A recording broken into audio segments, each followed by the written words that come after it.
सिरन जी सदा थिए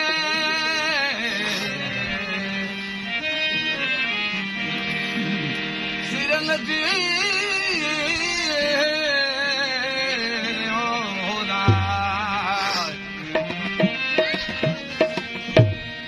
सिरन जी सदा थिए ऋण में याद पेर वढजनि त परे पवन सिरी पवे पना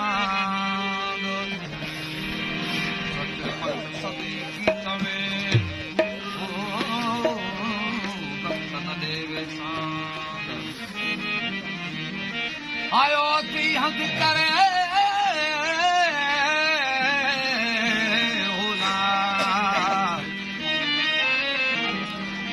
सिसी न वञे विड़वांद त इहा असल आहे का खामद सदी खां सिसी ने